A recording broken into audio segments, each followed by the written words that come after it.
Hello friends, ఈరోజు మన ఛానల్లో చెప్పుకోబోతున్న హారర్ స్టోరీ ఏంటంటే ఆత్మని దాచిన దెయ్యం. ఈ స్టోరీ 40 ఏళ్ల క్రిందట మా ఊర్లోనే జరిగిందనమాట. అప్పట్లో ఊరు చాలా ఓల్డ్ అనమాట, అంటే చాలా పాత ఊరు. అప్పట్లో జరిగింది ఈ సిచ్యువేషను. అసలు అప్పుడు ఏం జరిగింది అనేది ఈరోజు నేను మీకు క్లియర్గా చెప్పబోతున్నాను. జాగ్రత్తగా వినండి. అప్పట్లో కొత్తగా పెళ్లి చేసుకున్న ఇద్దరు భార్యాభర్తలు ఉండేవారు. భార్య వచ్చేసి కడుపుతో ఉన్నిందనమాట. ఆమె ఇంకా లాస్ట్ స్టేజ్, అంటే ఇంకా ఒక వారంలో డెలివరీ అయిపోతుందన్నమాట.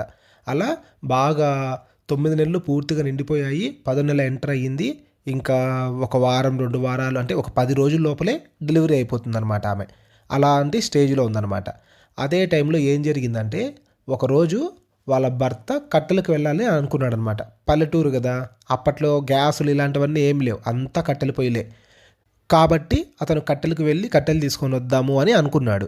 భార్య ఏమనింది, మీరు వెళ్ళిన తర్వాత నేను ఒక్కదాన్నే ఇంటి దగ్గర ఉండాలి కదా, నేను కూడా మీతో పాటు వస్తాను అని అడిగిందనమాట. అతను చెప్పాడు, నేను అడవి లోపలికి వెళ్తాను, మనకు ఎక్కువ కట్టెలు కావాలంటే అడవి లోపలికి వెళ్ళాలి కదా, నువ్వు అడవి లోపలికంటే రాగలవా అంటే, మీరున్నారు కదా, మీరు తోడుగా తీసుకెళ్ళండి, నేను కూడా వస్తాను అని చెప్పిందనమాట భార్య. సరే అని చెప్పి భర్త ఏం చేశాడు, భార్యను కూడా తీసుకొని వెళ్ళాడు. ఇద్దరు వెళ్ళారు. వెళ్ళేసి ఇంకా అతను ఒక్కడే కనుక వెళ్ళినంటే తొందరగా కట్టెలు వేరుకొని వచ్చేసేవాడు. ఆమె కూడా వచ్చింది కదా, ఇంకా ఆమెను చూసుకుంటూ ఉండాలి, అదే టైంలో కట్టెలు కూడా తీసుకోవాలి కదా. ఇలా 2 పనులు చేస్తూ చేస్తూ ఉండేసరికి ఇద్దరికి కట్టెల మోపు రెడీ చేయాలి. అందుకు లేట్ అయిందనమాట, బాగా లేట్ అయిపోయింది. వాళ్ళు వెళ్ళడమే 2కు 3కు ఆఫ్టర్నూన్ టైంలో అలా వెళ్ళారనమాట. ఇంకా అప్పటి నుంచి స్టార్ట్ చేస్తే వీళ్ళకి అక్కడ కట్టెలన్నీ ఏరి వాటిని మోపులు కట్టుకొని, అంటే కట్టెల మోపులు అన్నీ తయారు చేసుకొని అవి తీసుకునే టయానికి కొంచెం లైట్గా చీకటి పడింది. ఇంకా సరే, ఇంకా బయలుదేరదాం మనము అని అనుకున్నారు. ఫస్ట్ భార్యకు వచ్చేసి ఒక చిన్న కట్టెల మోపు కట్టేసి ఆమె తలపైకి ఎత్తాడనమాట. తర్వాత భర్త కూడా ఏం చేశాడు, ఆయన కూడా ఒక పెద్ద కట్టెల మోపు రెడీ చేసుకున్నాడు, అతను తల మీద పెట్టుకున్నాడు. సరే, ఇప్పుడు కొంచెం చీకటి పడుతుంది కదా, నువ్వు ముందు వెళ్తూ ఉంటే అది మంచిది కాదు, ముందు నేను వెళ్తాను, నువ్వు నా వెనకాల రా అని చెప్పాడంట భర్త. సరే అని చెప్పి ఇంకా ఆమె అతని మాట వినాలి కదా, అందులో ఆమె మామూలు మనిషిని కాదు, బాగా నిండు కడుపుతోంది కదా, అందుకు సరేనండి నేను వెనకలే వస్తాను అని చెప్పింది. ఇంకా ఇద్దరు స్టార్ట్ అయ్యారనమాట. అక్కడి నుంచి ఇంకా వస్తూ ఉన్నారు. అలా వస్తూ అడవి మొత్తం అయిపోయింది, ఇంకా ఊరికి దగ్గరలో ఉన్నారనమాట. అప్పుడేం జరిగింది, వెళ్తూ ఉన్నారు, మధ్యలో ఒక మర్రి చెట్టు ఉంది. ఆ మర్రి చెట్టు దాటుకున్న తర్వాత ఇంకా మా ఊరికి రావాల్సిన దారి వస్తుందన్నమాట. అక్కడికి వచ్చిన తర్వాత వెనుకల ఇప్పుడు ముందు భర్త వెళ్తున్నాడు, వెనుకల భార్య వెళ్తోంది. ఆ భార్య వెనుకల కొంచెం దూరంలో ఎవరన్నా నడిచేటప్పుడు ఎండిపోయిన పుల్లలు ఉంటాయి కదా కింద, ఇప్పుడు చెట్లు అన్నాక మర్రి చెట్టు కింద ఎండిపోయిన పుల్లలు అలాంటివి అలా ఉంటాయి, అక్కడక్కడ పడిపోయి ఉంటాయి, కొమ్మలు విరిగిపోయి. అలాంటి పుల్లలు చుట్టుక్కని విరుగుతున్న సౌండ్ వస్తుందంట. అంటే ఎవరైనా నడిచేటప్పుడు మన కాళ్ళ కింద ఎండిపోయిన పుల్లలు ఉన్నాయనుకోండి, అవి విరిగితే సౌండ్ వస్తుంది కదా, పటక్ అని, ఆ విధంగా సౌండ్ వచ్చిందంట. ఎవరబ్బా నా వెనకాల వస్తున్నారని చెప్పి ఆమె ఏం చేసింది, వెనక్కి తిరిగి చూసిందంట. చూస్తే ఎవరు కనపడలేదంట. ఏంటబ్బా ఇది, సరేలే ఏమోలే, ఏమన్నా ఆ చెట్లలో ఏమైనా పందులు అలాంటివి ఏమైనా వెళ్తున్నాయేమో అని అనుకునిందంట. అనుకొని మళ్ళీ వెళ్తూనే ఉంది. భర్త కూడా ముందు పక్క వెళ్తూ ఉన్నాడు. అలా వెళ్ళేటప్పుడు మళ్ళీ సౌండ్ వచ్చిందంట. అలాగే సేమ్ చుట్టుక్ అని పుల్లలు విరిగే సౌండ్ వస్తూనే ఉందంట. ఏంటిది, ఎప్పుడు లేదు, ఇదేందుకు కొత్తగా అని అనుకొని మళ్ళీ ఒకసారి వెనక్కి తిరిగి చూస్తే ఎవ్వరు లేరంట. సరేలే, ఇదేదో కొంచెం తేడాగానే ఉంది, కానీ నేను భయపడకూడదు ఈ సిచ్యువేషన్లో అని అనుకునిందంట. అనుకొని మళ్ళీ స్టార్ట్ అయ్యారు. అలాగే నడుస్తూనే ఉంది ఆమె, నడుస్తూనే ఉంది. ఈసారి అడుగులు చప్పుడు వినబడుతుందంట. అది కూడా ఖచ్చితంగా ఆమె వెనకలే, కరెక్ట్గా ఆమె వెనకలే అడుగులు చప్పుడు వినబడుతుందంట. ఇంకా ఆమెకు అర్థమైపోయింది, ఇది ఖచ్చితంగా దెయ్యమే, ఇదైతే మనిషి కాదు అని. మళ్ళీ వెనక్కి తిరిగి చూస్తే ఎవ్వరు లేరు. ఆమె క్లియర్ అయిపోయింది కదా, ఇంకా ఆమె ధైర్యంగానే వెళ్తోంది. అదేం చేసింది, ఆ వెనకలు వచ్చే దెయ్యము ఆమె వెనుకల వచ్చేదే కాకుండా ఆమె వెనుకల పాదాలను తొక్కుతూ వస్తుందంట. అది ఆమెకు క్లియర్గా తెలుస్తుందంట. ఆమె వెనక పక్క పాదం ఉంటుంది కదా, దాన్ని వేలతో ఇలా పట్టుకుంటూ వస్తుందంట వెనకల. ఆమె ఇంకా భయపడిందంట. భయపడి ముందు పక్క వెళ్ళే భర్తని పిలిచింది. ఏవండి అని పిలిచింది. పిలుస్తేనే ఆయన ఏమైంది అని అడిగాడనమాట. అడగగానే నా వెనకాల ఎవరో వస్తున్నారు, నా కాళ్ళను తొక్కుతూ వస్తున్నారు, నువ్వు ఒకసారి చూడు ఇది అని అడిగిందంట. అడుగుతానే ఇంకా ఆయన ఉండి రే ఎవర్రా అది అని వెనక్కి తిరిగి చూస్తే ఎవరు లేరు కదా వెనకాల. ఆయన చూశాడు. ఆయనకు ఒక్క నిమిషంలో అర్థమైపోయిందనమాట. ఇది ఖచ్చితంగా గాలే, ఇది ఖచ్చితంగా దెయ్యమే, ఇది ఈ మా భార్య వచ్చేసి కడుపుతో ఉంది కాబట్టి తనను ఆవహించాలని వచ్చింది అని ఆయనకు అర్థమైపోయిందనమాట. అప్పుడే అర్థమైపోయి సరే నువ్వు ముందుకు రా అని చెప్పాడంట. ఆమె ముందుకు వచ్చేసింది భార్య, భర్త ఇంకా వెనకాల నడుస్తున్నాడు. భర్త నడిచేటప్పుడు కూడా భర్త వెనక పక్క పంచె లాగుతుందంట. ఆయనకు అది అర్థమైంది, ఇది గాలి, ఇది ఖచ్చితంగా ఏదో చేయాలని ప్లాన్ చేసింది, మనం త్వరగా వెళ్ళాలి ఇంటికి అని చెప్పి ఫాస్ట్గా నడిచేశారంట. ఇంటికి వచ్చేసారు. ఇంటికి వచ్చిన తర్వాత ఊర్లో వాళ్ళకు ఒక ఇద్దరు ముగ్గురు మామూలుగా కూర్చొని మాట్లాడుకుంటారు కదా సాయంత్రం పూట.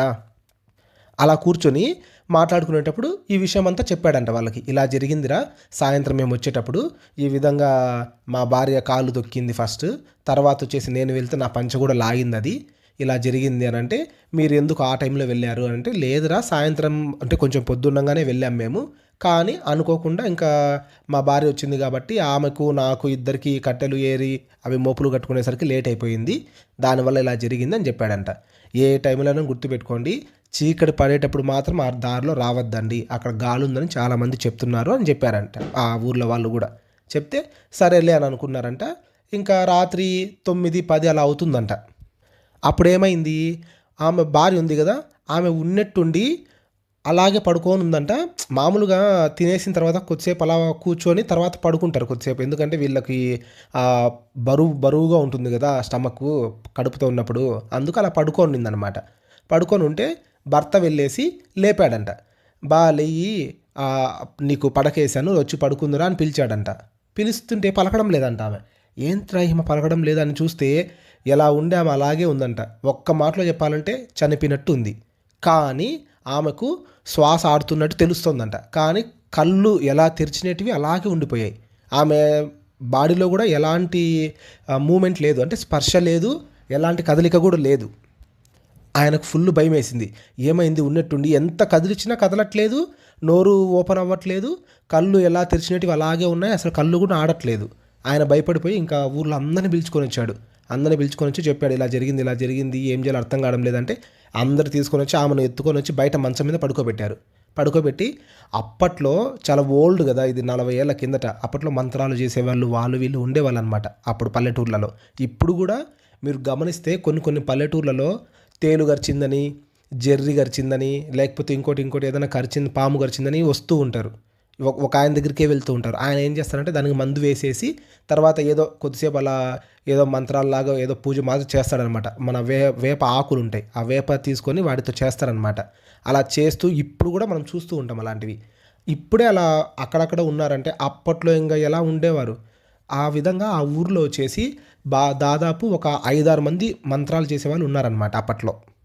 ఇంకా వాళ్ళందరూ వచ్చేసి కూర్చొని గద్దె అని అంటారు. గద్దె అంటే అదొక పూజ అనమాట. ఆ పూజలో ఏం తెలుస్తుందంటే అసలు ఏమైంది ఈమెకు అనేది కనుక్కుంటారనమాట. అప్పుడు అది కనుక్కున్న తర్వాత దానికి సొల్యూషన్ ఏంటో తర్వాత ఆలోచిస్తారంట. ఫస్ట్ ఏం జరిగిందో కనుక్కోవాలి కదా, దానికోసం గద్దె అనే పూజలో కూర్చుంటారంట.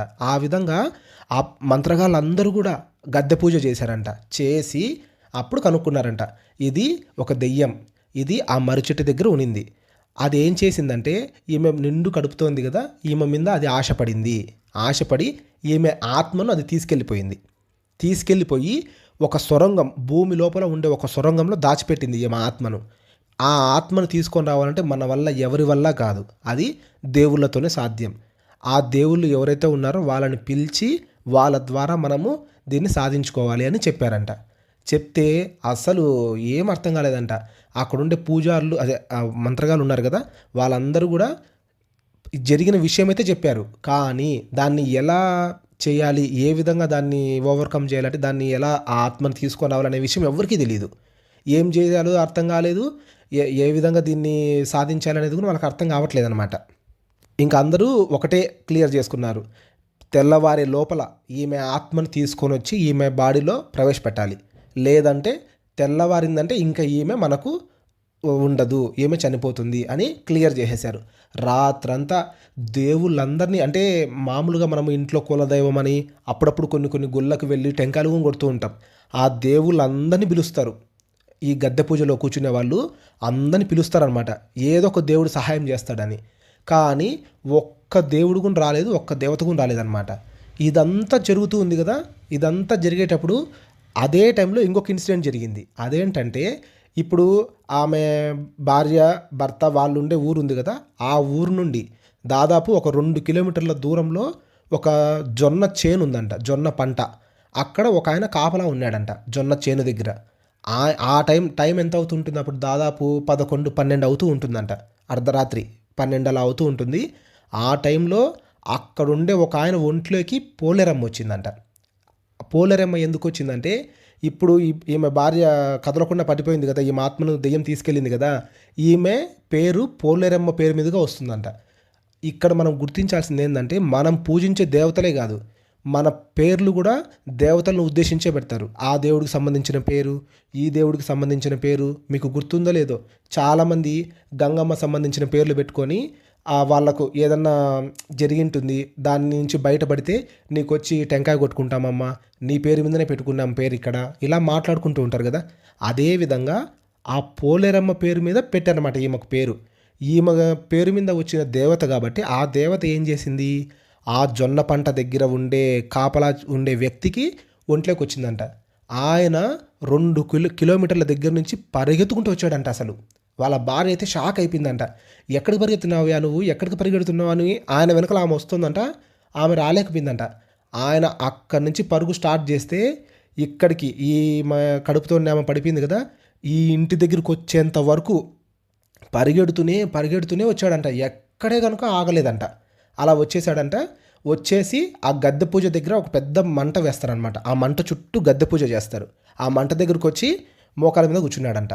మోకాల మీద కూర్చొని, నేను పోలేరమ్మని, ఈమె నా పేరు మీద ఈమెకు పేరు పెట్టారు ఈమెకు, కాబట్టి ఈమెను నేను కాపాడుతాను. ఈమె ఆత్మను తీసుకెళ్ళిన దెయ్యం, దాన్ని నేను పట్టుకొని ఈమె ఆత్మను తీసుకొని వచ్చి తెల్లవారే లోపల ఈమెలో ప్రవేశపెడతాను. మీరు ఏం భయపడద్దని చెప్పి వాళ్ళను గద్దె వాయించే వాళ్ళని మీరు గద్దె వాయించండి, గద్దె చెయ్యండి. నేను ఆమెను ఆ దెయ్యాన్ని వెంటబడి దాని నుంచి ఆత్మను తీసుకొని వస్తానని చెప్పి కూర్చునిందంట. కూర్చొని రాత్రంతా ఆ గద్దె పూజ జరుగుతూనే ఉండిందంట. రాత్రంతా జరుగుతూనే ఉంది. అందరు మేలుకునే ఉన్నారంట. ఆ ఆత్మ ఎక్కడైతే ఉందో సొరంగంలో అక్కడి వరకు ఆ పోలేరమ్మ వెళ్ళేసి ఆ దెయ్యాన్ని పట్టుకొని దాన్ని నాశనం చేసి ఆ ఆత్మను తీసుకొని వచ్చి తెల్లవారుజామున 5:30 టైంలో ఆమెలోకి ప్రవేశపెట్టిందంట. అప్పుడు ఆమెకు ఊపిరాడిందంట. అప్పుడు ఆమె గట్టిగా హా అని అరిచి లేచి కూర్చునిందంట మంచం పైన. అప్పుడు ఊర్లో జనాలందరూ ఉలిక్కిపన్నారంట. అప్పుడు ఇంకా ఈయనకు జొన్న పంట దగ్గర కాపలా ఉండే ఆయన ఒంట్లోకి వచ్చింది కదా, ఆమె చెప్పిందంట, ఇంకా నీకు ఎలాంటి భయము లేదు, నీకు నేను తోడున్నాను, నువ్వు నా పేరు మీద నీకు పేరు పెట్టారు కాబట్టి నీకు నేను కాపలా ఉంటానని చెప్పి ఆయన అప్పుడు పడిపోయాడంట. వాళ్ళ భార్య అప్పటికి వచ్చేసిందంట. వాళ్ళ భార్య ఉండి ఏం జరిగిందో నాకు కూడా అర్థం కాలేదు, ఉన్నట్టుండి ఒక్కసారి అక్కడి నుంచి పరిగెత్తుకుంటూ వచ్చేసాడు పంట దగ్గర నుంచి. నేను ఆయన వెనకలు వచ్చాను కానీ ఆయన వేగానికి నేను సరిగా రాలేకపోయాను, పరిగెత్తలేకపోయాను అని ఆవిడ గురించి చెప్పిందంట. ఇదంతా చూసి జనాలందరూ ఆశ్చర్యపోయారనమాట అప్పట్లో. ఏంటి ఇది, అసలు ఎక్కడో ఉండే ఆయన, అసలు ఆయనకు మా ఊరికి సంబంధమే లేదు, ఆయన ఎవరో అక్కడుండే ఆయనకు పోలేరమ్మ రావడం, ఆమె ఇక్కడికి రావడం, అదే ఆయన రూపంలో రావడం, వచ్చి ఇక్కడ ఉండే ఆ దెయ్యాన్ని దాన్ని ఛేదించి అక్కడి నుంచి ఆత్మను తీసుకొని ఆమెలో పెట్టిందనమాట. ఆమె ఎప్పుడైతే ఊపిరాడిందో తెల్లవారగానే కానుపైపోయిందనమాట. ఆమె కానుపైపోయి ఒక మగపిల్లోడు పుట్టాడు. ఇలా ఆమె కాన్పును ఆపేసిందనమాట ఆ దెయ్యం అనేది. ఆ దెయ్యం కనుక ఆత్మను కనుక తీసుకెళ్లకుండా ఉనింటే ఆ ముందు రోజు రాత్రే పిల్లోడు పుట్టేసి ఉంటాడు. కానీ ఆమె అది తీసుకెళ్ళిపోయి ఈమెలో చలనం లేకుండా చేసింది. అదే ఆమె ఆత్మను దెయ్యం తీసుకెళ్ళిపోయి ఈమెలో ఎలాంటి కదలిక లేకుండా చేసేసరికి పిల్లోడు ఎలా పుడతాడు? ఆ విధంగా అది ఆపేసిందనమాట. ఈమె పోలేరమ్మ వల్ల ఆమె బాగా ఎలాంటి ప్రాబ్లం లేకుండా ఒక పిల్లోడికి జన్మనిచ్చింది. ఇది అప్పట్లో చాలా సెన్సేషనల్ అనమాట. ఇది ఫ్రెండ్స్ ఇవాల్టి మన స్టోరీ. ఈ స్టోరీ మీకు నచ్చింది అనే అనుకుంటున్నాను. ఇలాంటి స్టోరీస్ మీరు మరీ వినాలి అని అనుకుంటే మన మిస్టర్ లూ తెలుగు హారర్ స్టోరీస్ యూట్యూబ్ ఛానల్ని సబ్స్క్రైబ్ చేసుకోండి. ఇలాంటి స్టోరీస్ మీకు వస్తూనే ఉంటాయి. ఓకేనా ఫ్రెండ్స్? Thank you.